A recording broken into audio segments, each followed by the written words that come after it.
Assalamu alaikum everyone. Today we are going to explore the concept of student assessment, what it means, why it matters, and how we can make it more effective. Assessment is not just about assigning grades.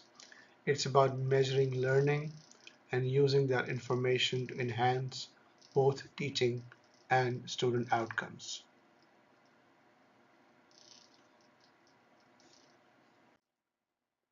In this session, we will approach student assessment from a structured and scientific perspective, focusing on strategies that lead to improved learning outcomes.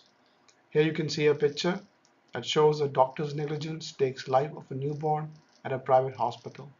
But remember, this does not happen in a single day. The journey of this doctor started when he was admitted to a medical school, and a faulty assessment led to the death of a newborn.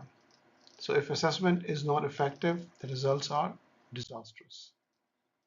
So by the end of this session, you should be able to explain the key concepts of effective assessment, understand and apply Miller's pyramid, align learning objectives with appropriate tools, understand the quality parameters of assessment, identify the consequences of poor assessment practices, and design an effective student assessment program.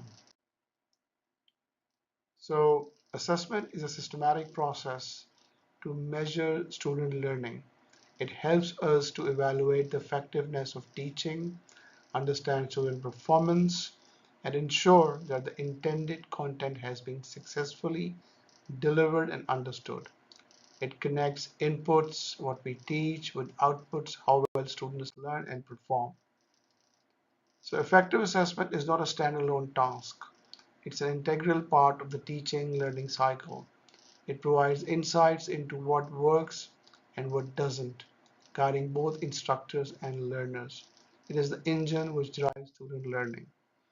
Think of assessment as a bridge between teaching and learning. It's a feedback mechanism. Through continuous and well-designed assessment, we can ensure that students are on track and receiving the support they need to succeed.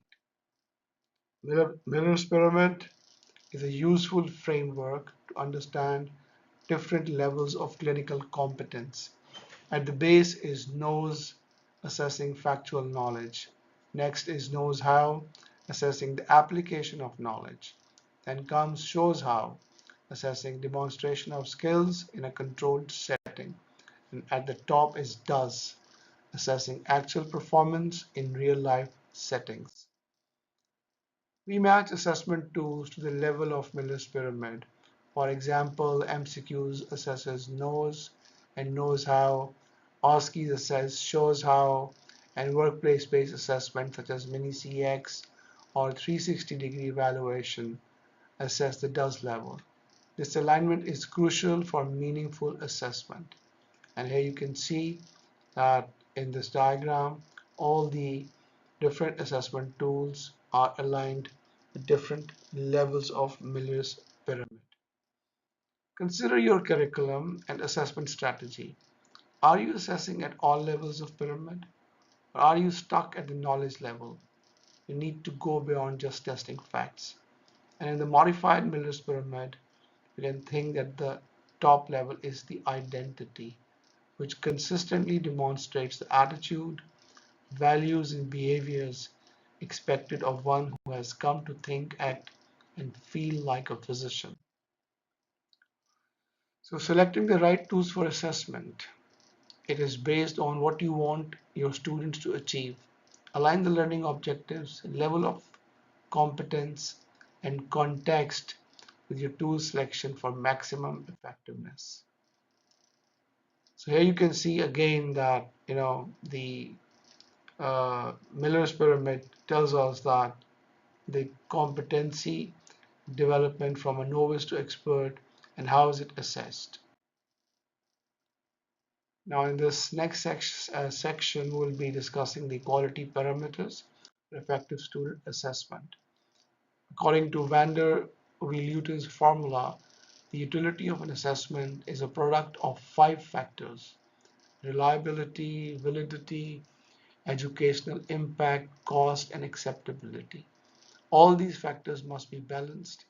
A very reliable tool that lacks educational impact or acceptability isn't useful. These are the five components of the utility. Characteristics of good assessment. Reliability refers to consistency. Validity refers to measuring what we intend to measure, whereas educational impact means that assessment drives learning. Costs must be considered, especially in resource-limited settings. Lastly, acceptability ensures that the stakeholders they buy in. An effective assessment must be valid, reliable, feasible in your context, objective, and must positively influence learning. These are non-negotiable elements when designing any assessment. Poorly designed assessments demotivate students, misrepresent competence, and can lead to unfair academic decisions. They damage credibility and learning. Let's explore 7 common blunders. These are pitfalls many educators fall into. They range from ego-driven decisions to lack of transparency. Being aware of these helps us improve our practices. Blunder number one is ego. This occurs when faculty believe their intuition is sufficient to judge students, rejecting structured tools and standards. Statements like, I know a good student when I see one, exemplify this attitude, which undermines fairness. Blunder number two, subjectivity. Subjectivity erodes student trust. When assessments are not transparent or standardized, students feel evaluations are based on favoritism or chance, not merit. It is so unfair if I only had got that question in the Viva. If I had the same chances and luck as my colleague, I would have passed and he would have failed. Problem number three is single data point. Relying on a single exam or assessment point can be misleading. True competence is best evaluated through multiple observations across time and contexts. And the number four is statistical trivialization. Focusing only on increasing reliability coefficients while ignoring educational value or validity can lead to meaningless assessments. Numbers should support, not dictate quality. And the number five is stay away. Resistance to educational expertise is another mistake. Collaboration with trained educationalists can vastly improve assessment, design, and interpretation. So if you still believe that we have been using these examinations for years, so who are these people to suggest that they have limitations? Is going to be disastrous. And number six, laid back. Using outdated methods just because they are familiar is lazy. Evidence supports new, more reliable methods. Embracing change is necessary. The last one is hide and seek. When faculty do not share objectives, criteria, or expectations with students, they feel lost. Transparency builds trust and helps students prepare effectively.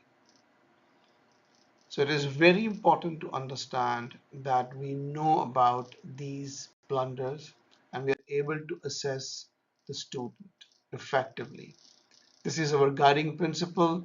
Assessment should be robust, transparent, and scientifically grounded process that enhances learning and identifies areas for improvement. Thank you. Thank you very much.